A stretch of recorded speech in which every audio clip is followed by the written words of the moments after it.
하나님 말씀 데살로니가 전서 2장 1절에서 12절 말씀까지입니다.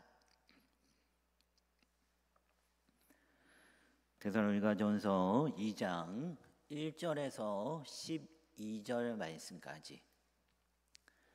우리 한 절씩 교독하겠습니다. 형제들아, 우리가 너희 가운데 들어간 것이 헛되지 않은 줄을 너희가 친히 아나니, 너희가 아는 바와 같이 우리가 먼저 빌립보에서 고난과 능욕을 당하였으나 우리 하나님을 힘입어 많은 싸움 중에 하나님의 복음을 너희에게 전하였노라. 우리의 권면은 간사함이나 부정에서 난 것이 아니요 속임수로 하는 것이 아니라 오직 하나님께 옳게 여기심을 입어 복음을 위탁받았으니 우리가 이와 같이 말함은 사람을 기쁘게 하려 함이 아니요 오직 우리 마음을 감찰하시는 하나님을 기쁘시게 하려 함이라. 너희도 알거니와 우리가 아무 때에도 아첨하는 이 말이나 탐심의 탈을 쓰지 아니한 것을 하나님이 증언하시느니라. 또한 우리는 너희에게서든지 다른 이에게서든지 사람에게서는 영광을 구하지 아니하였노라. 우리는 그리스도의 사도로서 마땅히 권위를 주장할 수 있으나 도리어 너희 가운데서 유순한 자가 되어 유모가 자기 자녀를 기름과 같이 하였으니 우리가 이같이 너희를 사모하여 하나님의 복음뿐 아니라 우리의 목숨까지도 너희에게 주기를 기뻐함은 너희가 우리의 사랑하는 자 됨이라. 형제들아, 우리의 수고와 애쓴 것을 너희가 기억하리니 너희 아무에게도 폐를 끼치지 아니하려고 단맛으로 일하면서 너희에게 하나님의 복음을 전하였노라. 우리가 너희 믿는 자들을 향하여 어떻게 거룩하고 옳고 흠 없이 행하였는지에 대하여 너희가 증인이요 하나님도 그러하시도다. 너희도 아는 바와 같이 우리가 너희 각 사람에게 아버지가 자기 자녀에게 하듯 권면하고 위로하고 경계하노니 이는 너희를 부르사 자기 나라와 영광을 이루게 하시는 하나님께 합당히 행하게 하려 함이라. 아멘. 네, 우리 11월 기도의 11조 이 아름다운 열매를 맺으라라는 주제로 우리가 맺어야 할 열매에 대해서 3일 동안 말씀을 살펴보았는데요. 오늘 이 시간도 그 흐름을 이어서 열매 가운데 하나인 전도의 열매에 대해 함께 말씀을 나누려 합니다. 여러분, 이 세상에서 가장 복된 발걸음은 복음을 전하는 발걸음입니다. 그러면 왜 이 복음을 전하는 발걸음이 가장 복된 발걸음인가? 여러분, 왜 복음을 전하는 발걸음이 가장 복된 발걸음일까요? 그것은 이 복음은 모든 믿는 자에게 구원을 주시는 하나님의 능력이기 때문입니다. 로마서 1장 16절 말씀에 보면 내가 복음을 부끄러워하지 아니하노니 복음은 모든 믿는 자에게 구원을 주시는 하나님의 능력이 됨이라 라고 말씀합니다. 자, 그렇게 이 복음을 전한다라고 하는 것은 단순히 말을 전하는 것이 아닙니다. 그것은 생명을 전하는 것이죠. 죄로 인하여 죽었던 영혼을 살리고 구원케 하고 하나님의 자녀로 거듭 태어나게 하기에 이 복음을 전하는 일은 곧 생명을 전하는 일입니다. 그러므로 이 복음을 전하는 발걸음이 가장 복된 걸음이다라고 말을 할 수 있는 것이죠. 여러분, 세상 사람들은 종교를 단지 삶의 위로를 얻는 수단으로 이해합니다. 삶이 힘들고 외로울 때 종교는 잠시 마음을 달래주는 이 심리적 안정제 혹은 인생의 위기를 견디게 해주는 정신적인 도구쯤으로 여기곤 합니다.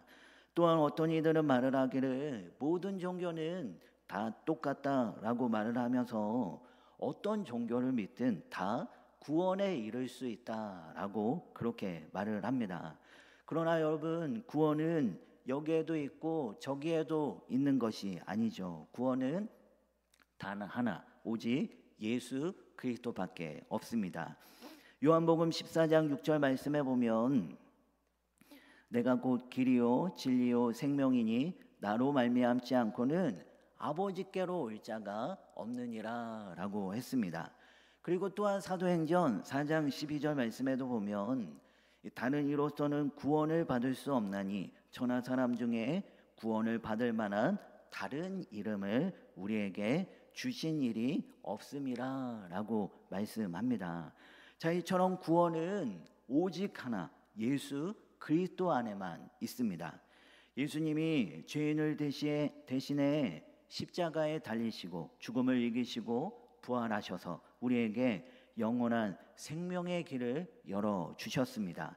그래서 이 복음을 전한다라고 하는 것은 단순히 하나의 종교를 소개하는 것이 아닙니다. 그저 힘들고 어려운 사람들에게 종교를 통해 위로받고 마음의 안정을 얻으라고 그렇게 말하는 것이 아니죠. 복음을 전한다라고 하는 것은 유일한 구원의 길, 사람을 살리는 생명의 소식을 전하는 것입니다. 그렇기에 세상에서 가장 복된 발걸음이 있다면 그것은 바로 복음을 전하는 발걸음입니다. 여러분, 우리는 이처럼 복되고 아름다운 발걸음을 날마다 걸어가고 있습니까?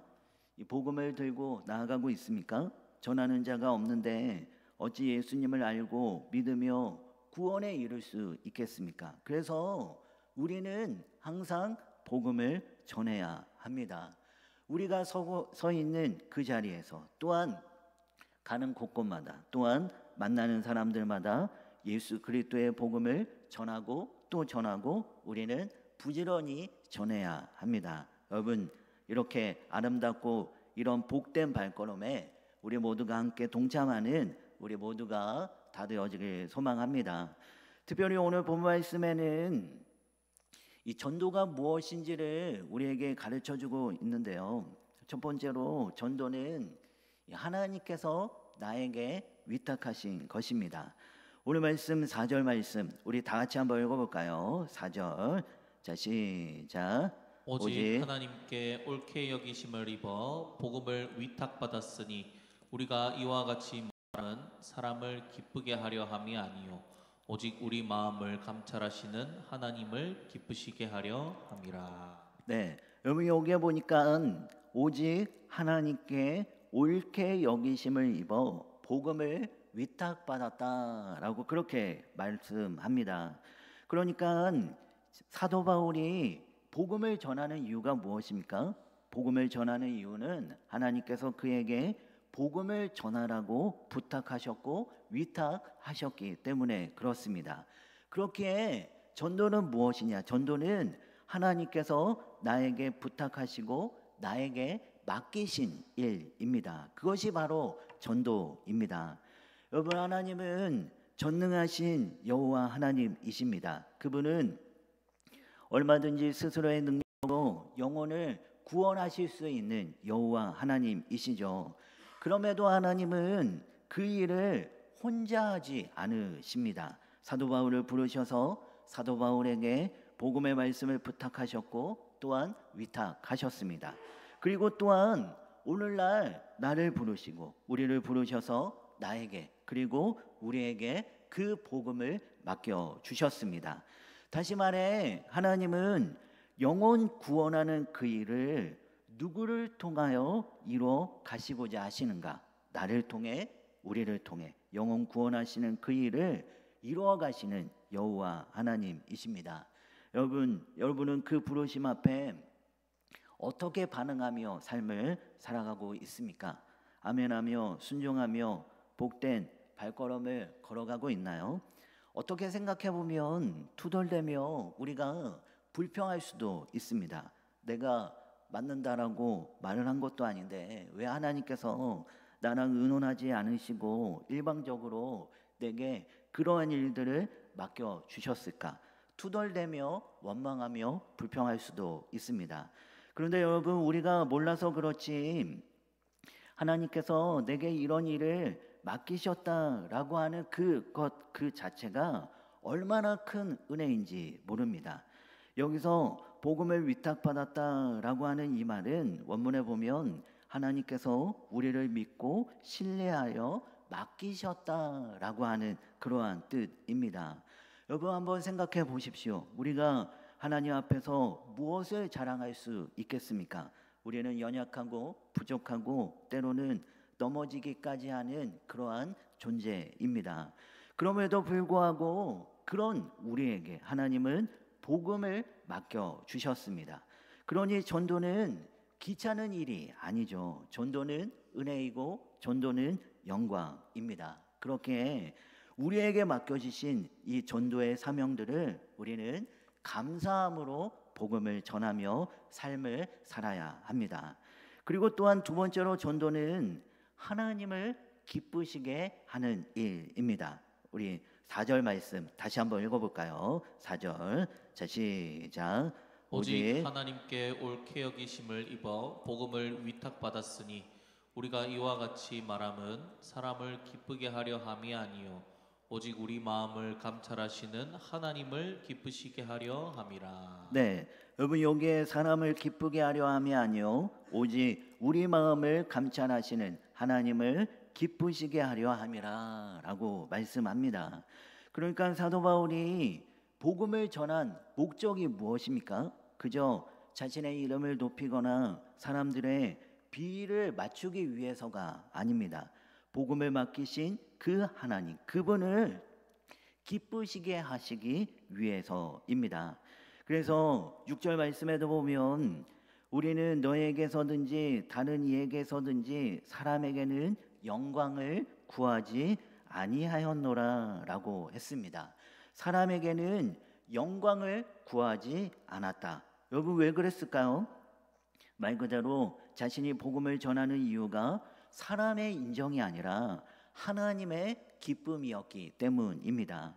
그만큼 복음을 전하는 그 일이 곧 무엇이다? 하나님이 기뻐하시는 일이다 라는 사실을 우리는 알 수 있습니다. 그렇게 전도는 하나님의 기쁨입니다. 그래서 전도는 교회 사람 수를 늘리기 위한 활동이 아니죠. 또한 누군가에게 자랑하기 위한 일도 아닙니다. 전도 그 자체가 무엇입니까? 하나님께서 기뻐 받으시는 그러한 삶입니다. 우리가 한 영혼을 품고 기도하며 복음을 전할 때 그 모든 것들이 다 무엇입니까? 하나님께서 기뻐하시는 일입니다. 이것을 누가복음 15장 말씀해 보면 세 가지 비유를 통해 우리에게 잘 가르쳐주고 있는데요. 첫 번째 비유는 잃어버린 양의 비유입니다. 우리가 잘 알고 있듯이 목자가 양 100마리 중 한 마리를 잃어버렸습니다. 그래서 99마리를 들에 두고 그 한 마리를 찾을 때까지 산과 들을 헤맵니다. 마침내 잃은 양을 찾자 목자는 너무 기뻐서 어떻게 하죠? 친구와 이웃을 불러 잔치를 벌입니다. 그러면서 예수님께서 말씀하시기를 이와 같이 죄인 한 사람이 회개하면 하늘에서는 회개할 것 없는 의인 99으로 말미암아 기뻐하는 것보다 더하리라 라고 말씀하셨습니다. 그리고 두 번째 비유는 잃어버린 드라크마의 비유입니다. 어떤 여인이 10 드라크마 동전이 있었는데 그 중에 하나를 잃어버렸습니다. 그 여인은 등불을 켜고 집안을 쓸고 구석구석을 뒤져가며 그런 잃은 돈을 찾게 됩니다. 결국 그 동전을 하나 찾자 얼마나 기뻤는지 또한 이 여인도 잔치를 벌입니다. 그러면서 이번에도 예수님께서 말씀하시기를 이와 같이 죄인 한 사람이 회개하면 하나님의 사자들 앞에 기쁨이 되느니라 라고 말씀하셨습니다. 그리고 세 번째 비유는 잃어버린 아들 탕자의 비유 또한 마찬가지입니다. 둘째 아들이 아버지의 유산을 미리 받아 집을 떠나 흥청망청 돈을 씁니다.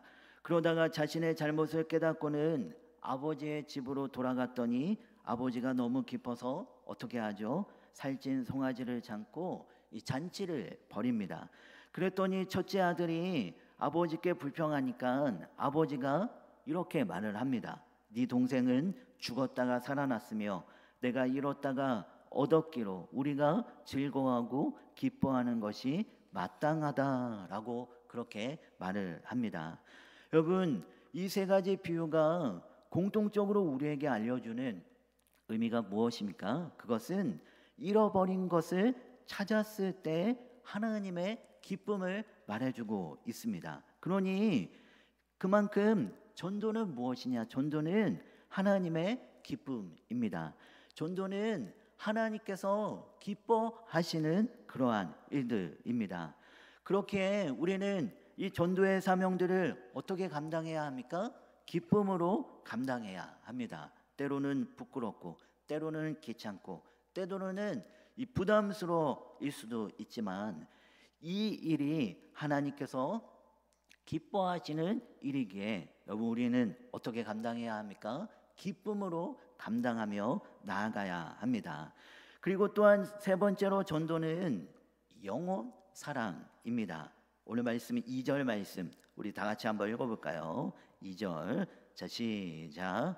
너희가 아는 바와 같이 우리가 먼저 빌립보에서 고난과 능욕을 당하였으나 우리 하나님을 힘입어 많은 싸움 중에 하나님의 복음을 너희에게 전하였노라. 네, 여러분, 이 말씀을 보면 사도 바울이 이 복음 사역을 감당할 때 쉽게 복음을 전했던 것이 아니었음을 우리가 금방 짐작해 볼 수 있죠. 여기에 보니까 고난과 능욕을 당했다라고 했고, 또한 많은 싸움 중에 복음을 전했다라고 그렇게 말을 합니다. 그만큼 이 복음을 전하는 데 있어서 많은 어려움이 있었고 많은 영적인 싸움이 있었음을 우리는 알 수 있습니다. 그런데 여러분, 놀라운 사실은 무엇입니까? 그런 상황 속에서도 사도 바울은 조금도 주눅들지 않았다라는 것입니다. 복음을 전하는 그 일을 결코 멈춰 서지 않았습니다. 8절 말씀을 보면 우리의 목숨까지도 너에게 주기를 기뻐했다라고 그렇게 말을 합니다.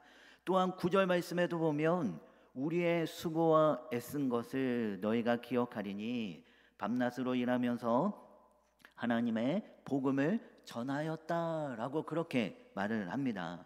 그만큼 이 복음을 전하기 위해 사도 바울이 수고했고 애썼고 목숨까지 내어놓을 정도로 헌신했다라는 것이죠. 복음의 전도의 열정이 아주 매우 불타올랐음을 우리는 알 수 있습니다. 그러면 여러분, 무엇이 바울로 하여금 이렇게 포기하지 않게 만들었을까요? 그렇게까지 고난과 환난과 핍박이 있으면서도 불구하고 밤낮으로 일하면서까지 복음을 전하게 만들었던 그 원동력이 무엇일까요? 그것은 바로 영혼을 향한 사랑 때문이었습니다. 7절 말씀을 보면 유모가 자기 자녀를 기름과 같이 하였다라고 했습니다. 어머니가 자기 자녀를 돌보며 사랑했듯이 사도 바울 또한 그러한 사랑과 마음으로 영혼을 돌보았다라고 하는 것이죠. 그리고 또한 8절 끝에도 보면 너희가 우리의 사랑하는 자 됨이더라라고 그렇게 말을 합니다. 여러분, 이처럼 무엇이 사도 바울로 하여금 이 포기하지 않은 열정을 갖게 했는가? 그것은 바로 영혼 사랑입니다. 그러니까 전도는 해야 하는 일이 아니라 사랑하니까 하지 않을 수 없는 그러한 일입니다. 왜요? 영혼 사랑이 곧 전도이기 때문에 그렇습니다. 여러분, 사랑하십니까? 사랑한다면 우리는 반드시 전도해야 합니다. 사랑한다면 전화도 하고 문자도 하고 함께 만나고 식사도 하며 우리에게 맡겨진 이 복음의 열정들을 우리가 끝까지 감당하며 나아가야 합니다. 그리고 또한 마지막으로 네 번째로 이 전도는 무엇이냐? 전도는 삶입니다. 오늘 말씀 10절 말씀 우리 다 같이 한번 읽어볼까요? 10절, 자 시작. 우리가 너희 믿는 자들을 향하여 어떻게 거룩하고 옳고 흠없이 행하였는지에 대하여 너희가 증인이요 하나님도 그러하시도다. 네, 여러분, 이처럼 바울은 이 복음을 입술로만 전하지 않았습니다. 그는 자신의 삶으로 복음을 보여주었습니다. 그의 말과 행동이 일치했고 그의 인격과 신앙이 하나였습니다. 그래서 그는 너희가 증인이요 하나님도 그러하시도다라고 당당히 말할 수 있었던 것이죠. 여러분, 이처럼 전도는 말로 하는 것이 아닙니다. 전도는 삶으로 증명하는 것입니다. 내가 살아가는 모습이 복음으로 드러내야 한다라는 것이죠. 그러기 위해서는 우리는 이 세상 가운데 함부로 살아서는 안 됩니다. 요셉을 한번 보십시오. 요셉, 애굽 바로의 시대장 보디발은 이 요셉의 삶을 보면서 요셉의 삶 가운데 일하시는 하나님을 보았습니다. 그와 함께 하시고 그의 모든 일 가운데 형통케 하시는 그런 하나님을 보았습니다. 그만큼 요셉은 자신이 살아가는 삶의 현장에서 함부로 살지 않았다라는 것이죠. 하나님이 함께 하심을 보여주었고 모든 일에 형통케 하시는 살아계시고 일하시는 여호와 하나님을 그는 몸으로 삶으로 사람들에게 보여주었던 것입니다. 여러분, 이처럼 삶으로 이 복음을 전한다라고 하는 것은 삶의 내용이 있어야 합니다. 행함이 있고 본이 될 만한 내용이 있어야 합니다. 그래야 그 안에 의미가 있고 그러한 삶의 내용을 통해 하나님을 증거하고 예수님을 증거할 수 있는 것입니다. 그러니 여러분, 우리는요, 내가 살아가는 삶의 현장에서 아무렇게나 살 수 없는 이유가 바로 여기에 있는 것이죠. 그만큼 예배의 삶이 있어야 합니다. 가정이든 직장이든 어디서든 우리는 예배자가 되어야 합니다. 그래야 복음의 메시지를 말이 아닌 행동으로, 몸으로, 삶으로 전할 수 있는 것입니다.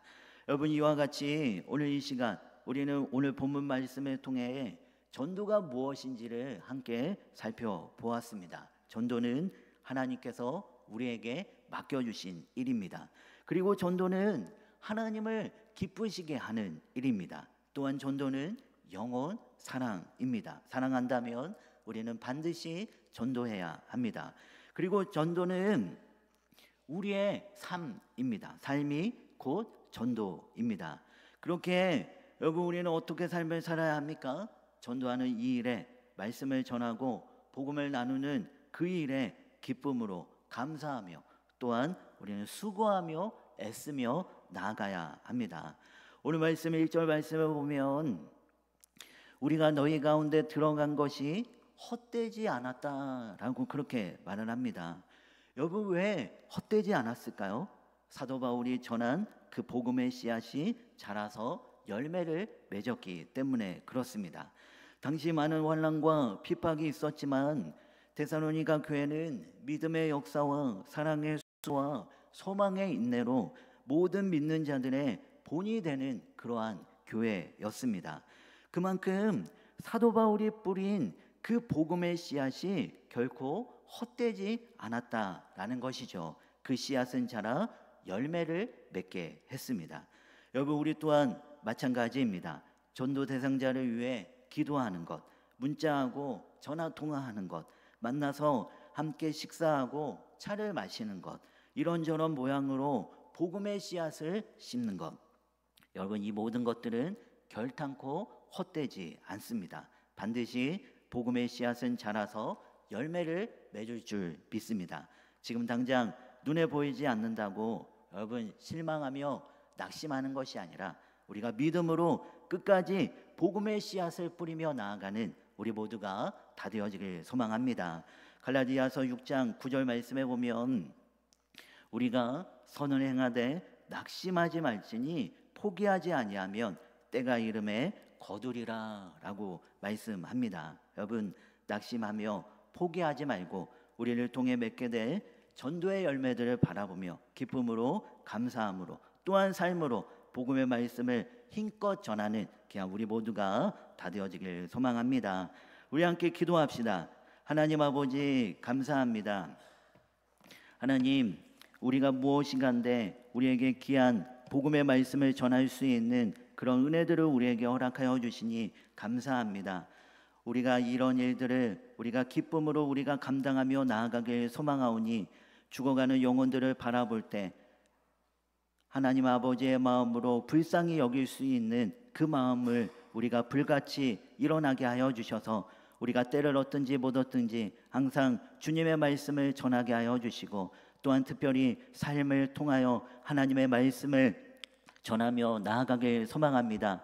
우리의 삶이 어디에 있든 항상 우리가 말하는 것, 우리가 생각하는 것, 우리가 행동하는 그 하나하나가 하나님께 기쁨이 되어지고 영광 되어지는 그런 삶을 통하여 우리의 모습을 통하여 죽어가는 영혼들이 주께로 돌아오는 복된 일꾼으로 우리를 사용하여 주시옵소서. 감사드리오며 예수님 이름으로 기도드리옵나이다. 아멘.